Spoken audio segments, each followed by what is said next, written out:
Les amis, bonjour. On n'oublie pas le petit pouce bleu, le petit commentaire et on s'abonne pour nous soutenir. Des hauts et des bas et du débat dans l'émission d'actu. Aujourd'hui spécialement, les prix de la Renault Scénic. Renault frappe fort selon moi. On va vous expliquer pourquoi.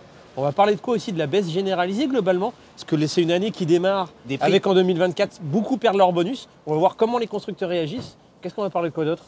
Golf 8. On va parler de la Golf 8. Ouais. Les 50 ans de la Golf. Sacrée saga, restez avec nous. Et on commence maintenant. Allez, bonne émission.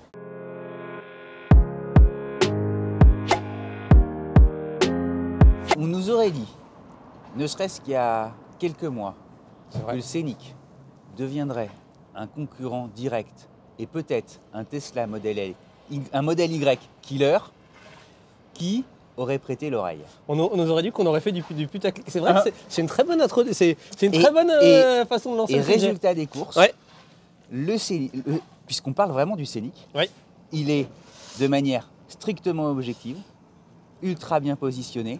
Après, c'est les goûts, les couleurs. Mais en termes de... tu prends les équipements, tu prends les prix, tu prends l'autonomie, pour une fois, on commence à avoir des premiers véhicules qui viennent concurrencer Tesla. Plus de 620 km d'autonomie et un prix meilleur que le modèle Y et la suite Google. Oui. Alors après, Tesla a quand même des armes.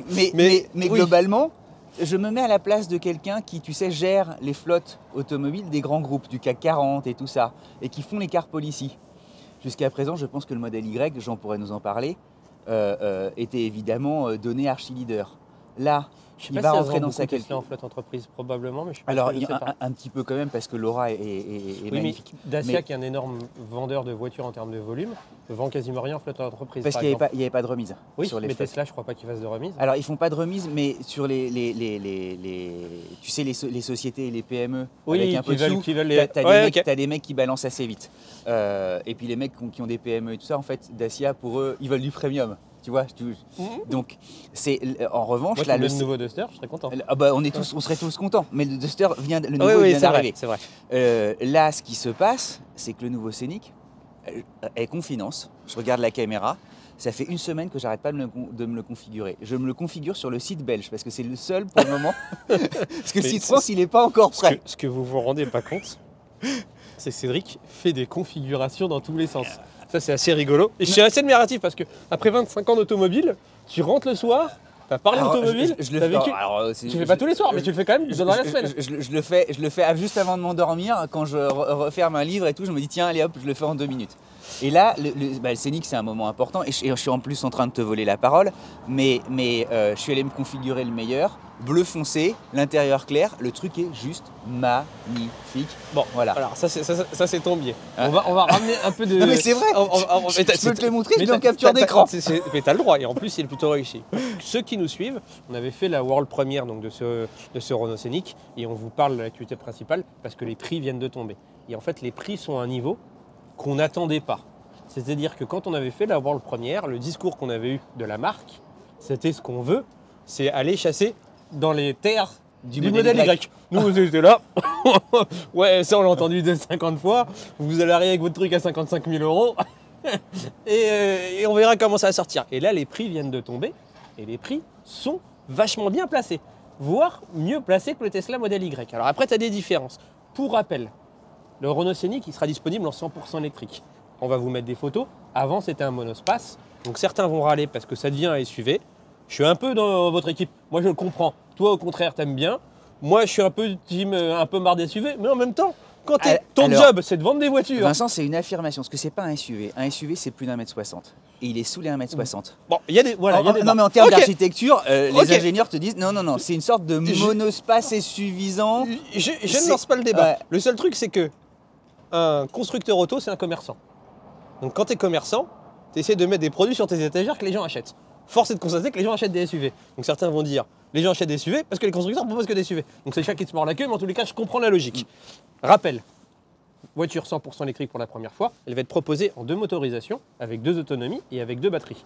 La petite motorisation, ça va être le 170 chevaux avec une batterie de 60 kWh qui t'amènera une autonomie de 430 km d'autonomie.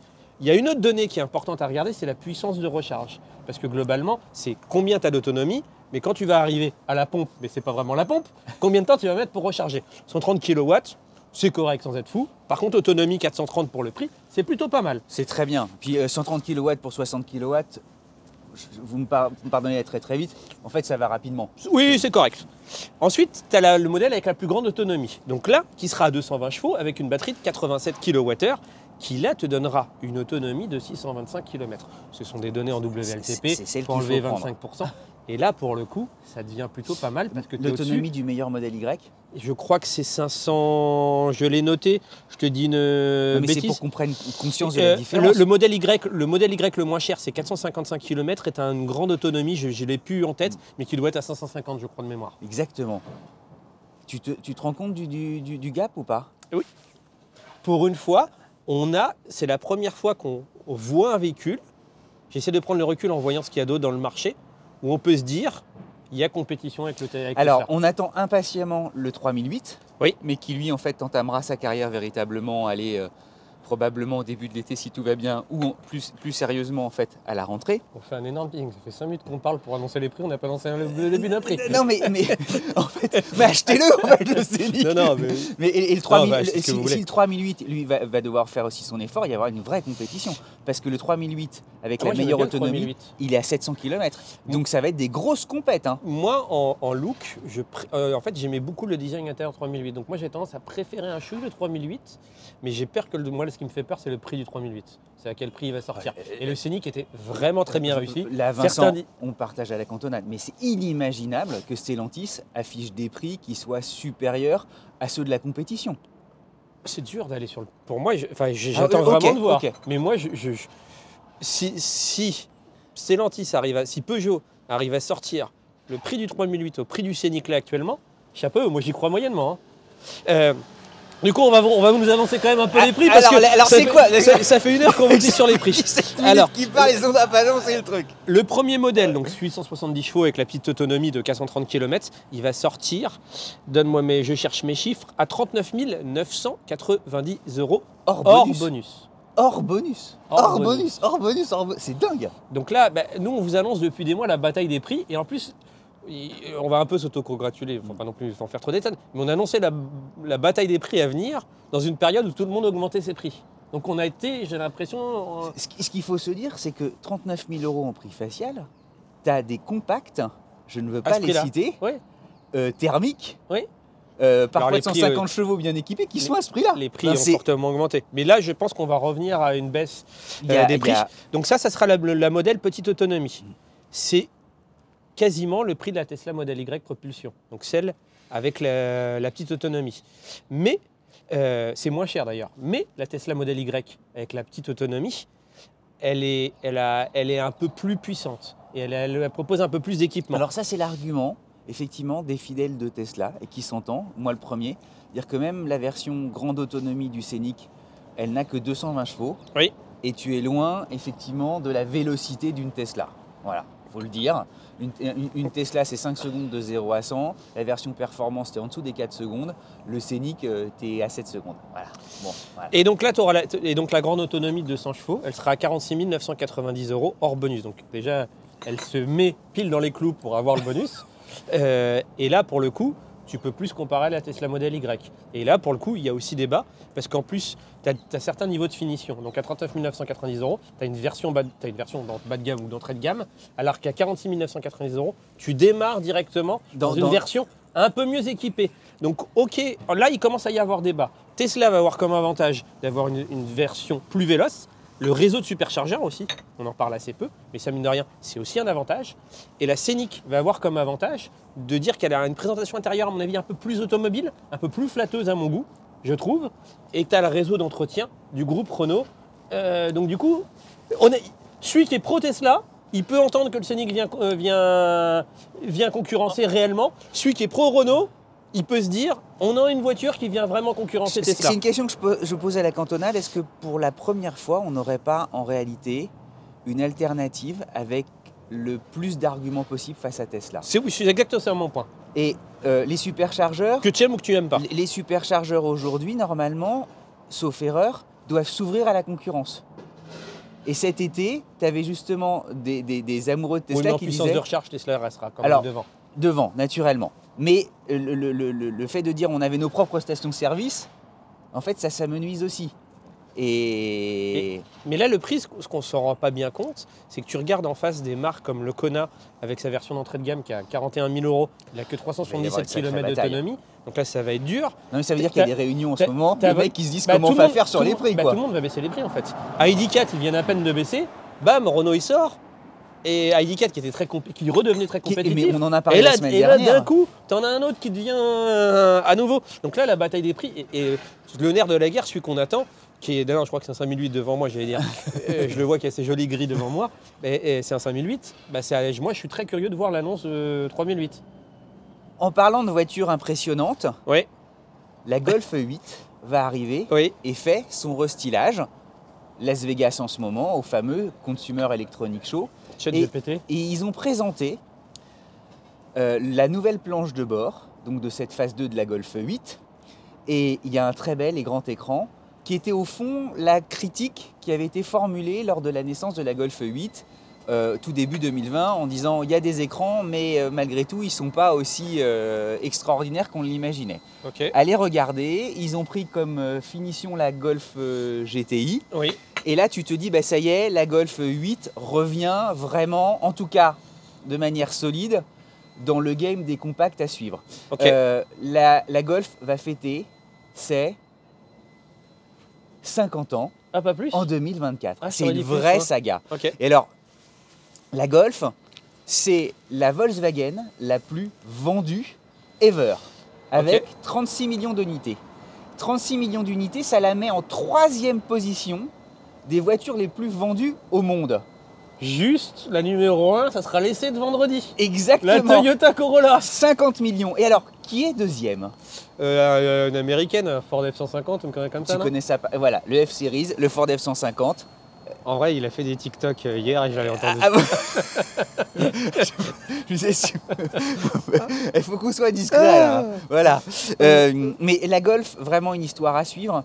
Et la Golf 8, hélas aussi, elle a été un peu plombée par le Covid, par les délais qui se sont allongés, alors que la génération précédente, la Golf 7, elle était la 3e la plus vendue de toutes les Golf. Et j'ai vu aussi une com ce matin de Xavier Chardon, le président de Volkswagen France. Xavier, salut Xavier. Et il y aura ChatGPT. Alors ChatGPT, les amis. Ah ouais, je sais. Ah ouais, bravo. Alors, moi, quand je l'ai entendu au début, je l'ai testé chez DS comme la chez première DS, fois. Ouais. Exactement. Première fois que je l'ai vu, j'étais chez DS. Quand on nous l'a présenté, je me suis dit, c'est quoi ce gadget? C'est encore un mot marketing.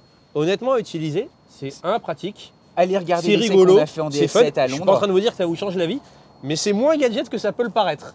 C'est plutôt. Mais tu as une vraie interaction. En fait, tu as le sentiment qu'on rejoint, vous savez, 2001 de l'Odyssée de l'espace, ou dans Alien, où il y a Mother, qui est l'espèce d'ordinateur central, ou dans Ulysse 31, vous y regardez une sorte de véritable intelligence artificielle avec une âme et avec laquelle tu peux parler et chatter, en fait. Voilà.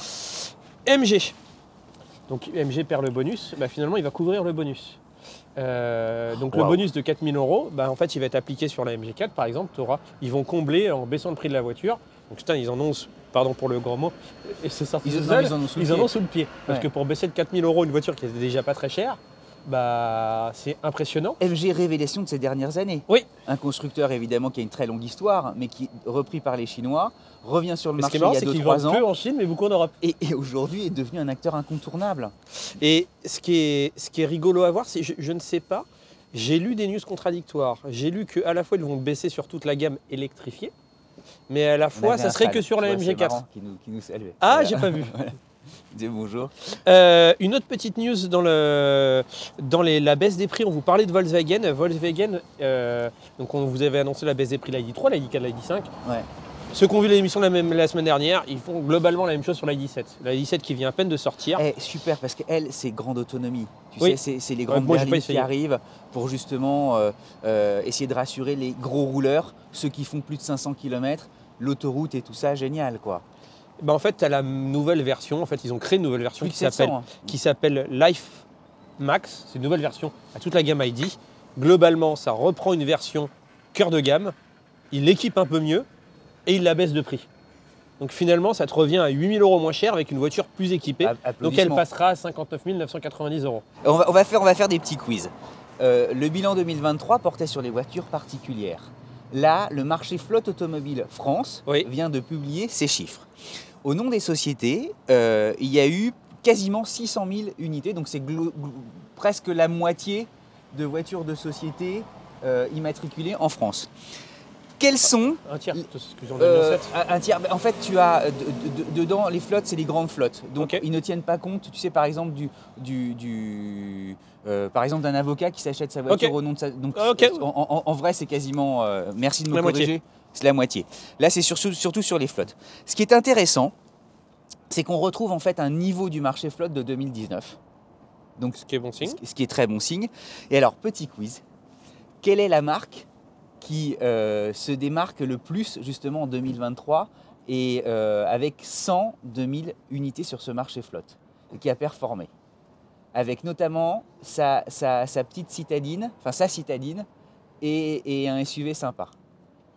Bon, ça peut être Peugeot ou Renault, c'est les deux seuls qu'on Et ben voilà, c'est Renault avec la Clio et l'Austral qui sont en tête du marché flotte. Ah, l'Austral, ça se vend bien aussi. L'Austral, c'est super bien vendu Ouais. chez les Je crois flottes. qu'on l'a essayé, on l'a essayé il y a longtemps, c'était une chouette bagnole. C'était une super voiture. Ouais. Ensuite, il y a Peugeot à 101 000 unités. C'est-à-dire qu'ils ont À mis 101 et 102. 101 et 102. Et C'est quand même- peut-être que Peugeot aurait été premier s'ils avaient conservé le diesel, non? Il n'y a plus de diesel sur la 208. Alors, c'est un débat, Ouais. mais la part de diesel, de toute façon, sur ce Oh, marché mais là, il y a un flotte, tel écart. Clio, alors, elle est encore diesel. ça aurait pu jouer, mais la part de marché du diesel sur le marché flotte, il est à 16%. La part du diesel du marché sur le marché global France, c'est 10%. Et ça s'effondre, même Oui, sur le mais marché 16%, flotte. tu rajoutes un peu de 208 qui doit être la plus vendue, il serait passé premier. Ça aurait pu jouer. Et le troisième, donc 102 000, 101 000 Ouais. unités. Ouais. Le troisième, c'est qui? Bon, ça va être notre champion européen, Volkswagen. C'est Citroën, Ah oui, j'ai oublié Citroën. tu vois. Ah, on les oublie maintenant. Ouais, on les oublie et Il faut alors pas après il les y a oublier. et bah, tant mieux pour Citroën. Voilà. Qu'est-ce qu'ils vendent Citroën, la C3? Ben, il y a la C5 qui doit bien Aircross. Aircross, il y a la On a pas C3. essayé qu'une bonne bagnole. Voilà, donc c'est assez intéressant. Le marché VU aussi se porte très bien, Ok. tu vois, il reprend du poil de la bête, justement avec l'électrification. Petit point aussi sur, c'est de l'économie, mais tu sais le fameux dispositif de leasing social. Ah oui, ça qui est un, qui est 100 un euros carton, par non? mois, qui est 100 euros par mois pour les ménages modestes, c'est-à-dire moins de 15 000 euros par part sociale, sur ta déclaration, Ouais. par part sociale, pardon. Par part de revenu, part tranche de fiscale, excusez-moi, Ouais. c'est un biais d'entrepreneur. Donc par part fiscale dans ton ménage. Et là, tu as droit évidemment à un loyer de 100 euros par mois sur 3 ans ou 150 euros par mois si tu prends une familiale. Ouais. Le gouvernement estimait qu'on transformerait ça, qu'il y aurait 25 000 personnes touchées, enfin qui seraient touchées, pardon, concernées et qui passeraient commande. Ils en sont déjà à 80 000. Je 80 crois 000. qu'ils n'ont pas un nombre limité de véhicules. Ben alors, Pas Agnès 240 000. Pannier-Runacher a appelé Carlos Tavares, en tout cas Stellantis, en On leur dirait disant même un peu écoutez, plus. on a eu déjà 80 000 commandes. Est-ce que vous êtes prêts à fournir avec justement des modèles qui correspondent? Ouais. Dans les modèles qui correspondent, on parle beaucoup, et on parlait de Citroën, donc de l'IC3, qui elle aurait justement des tarifs super alléchants.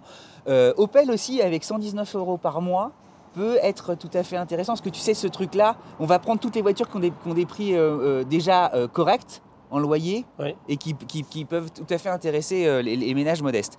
Et puis alors c'est marrant parce que c'est factuel, celle qui aujourd'hui a le loyer le moins cher, c'est la Twingo E-Tech à 40 balles par Ah, mois. c'est vrai. Ouais, pour le coup, c'est pas cher. Une amie Mais est plus chère. Ce qui est marrant, en fait, c'est que le sujet, j'avais vu passer Léo Kerr, qui est une start-up, une très grosse start-up. Ils ont une grosse volumétrie d'assurance automobile. Oui, ça c'est chouette. Dont le patron est très sympa. Et il avait mis un post sur LinkedIn en disant attention, il faudrait qu'on monte une offre, nous assureurs, qu'on se réunisse pour qu'on participe à cette aventure. Parce qu'en fait, aujourd'hui, avec ce loyer si bas, la prime d'assurance coûte aussi cher que le loyer de la voiture. Et alors, Donc il faudrait qu'on monte un package, il faudrait qu'on l'invite. Peut-être que je lui avais proposé de venir, il Ben, m'a dit oui, bravo. et j'ai pas rebondi dessus. bien vu à lui, parce qu'effectivement, dans ces loyers, la maintenance et les assurances sont exclus. Oui. Et en fait, Et lui ça a un faisait- coût. Et lui faisait la démonstration qu'en fait, la prime d'assurance de la voiture coûtait quasiment le prix du loyer de la voiture. Donc attention à ceux qui nous écoutent et qui sont concernés, parce que tout à coup, ça ne te coûte pas 100 €, mais ça te coûte 200 € Oui, aussi, hein. il faut regarder. J'enchaîne. Alors pas par mois, parce que la prime, elle est annuelle. J'enchaîne 2 petites news. Quelque chose qui va peut-être faire l'affaire de la Renault 5 électrique, qui va faire aussi l'affaire de la Citroën IC3, c'est l'ID2, qui pour moi va être un carton, parce qu'elle a l'air très prometteuse, on n'a pas vu la version finale. Elle est repoussée. Elle devait sortir à l'automne 2025, elle sera repoussée fin du premier semestre 2026. Pour Donc, des du coup, ajustements très probablement et en faire un carton. oui, mais du coup, ça laisse le champ libre. Tant si. mieux pour Citroën. Et R5 qui va arriver en fin d'année. Peut-être elle sera peut-être repoussée aussi peut-être en début d'année, on ne sait pas. Alors quelle est la raison tout à coup? Parce que certains nous ont interpellés la semaine dernière en disant mais je comprends pas, vous dites que la IC3 n'a qu'une fenêtre d'opportunité, pourquoi? R5 et ID2 sont des voitures qui sont From scratch. from scratch, C'est-à-dire avec vraiment construites sur une ultra base moderne, ultra exactement. contemporaine, Avec leur propre plateforme. dédiée au marché, avec un niveau d'équipement et j'allais dire de ravissement et de raffinement qui est au top du top. C'est-à-dire que c'est des bagnoles, t'es pas volé. Tandis que, et ça n'est pas... IC3, t'es pas volé non plus. Oui, mais l'IC3, ça a été, ils ont pris sur étagère une base qui existait, qui était normalement destinée Ils ont fait à un l'Amérique assemblage du Sud. de choses existantes. Et c'est pas leur faire au fond. Oui. Je veux dire, tous les C'est ingénieurs le malin. savent. Quand on le voit, on voit dans ses proportions et C'est tout vrai. ça. Tu sens le châssis. Et d'ailleurs, elle existe. Vous allez regarder le catalogue en Amérique du Sud. Ben, ce modèle existait déjà. Et voilà. Et donc, elle n'aura, pour certains, et on le sent déjà. En plus, elle est, tu sais, même si c'est très bien, c'est bien dessiné et tout ça, un beau dessin justement peut masquer beaucoup de choses. Mais face à ce que moi j'appelle, avec toutes les nuances possibles, des vraies voitures plus abouties, avec le même prix, ça va être beaucoup plus dur. Oui, en fait, tu as une démarche opportuniste face à une démarche industrielle. Parce que tout le monde vise les 25 000. Oui, exactement. ID2 et R5, tout le monde vise 25. Hein. Donc, Pour continuer sur... Et puis surtout à cette époque-là, là en 2026, quand l'ID2 va sortir... ça taille vraiment, non ouais, là il fait très froid. C'est-à-dire que même mon thé qu'on vient de nous servir, il est froid. Moi, il y a des glaçons dedans.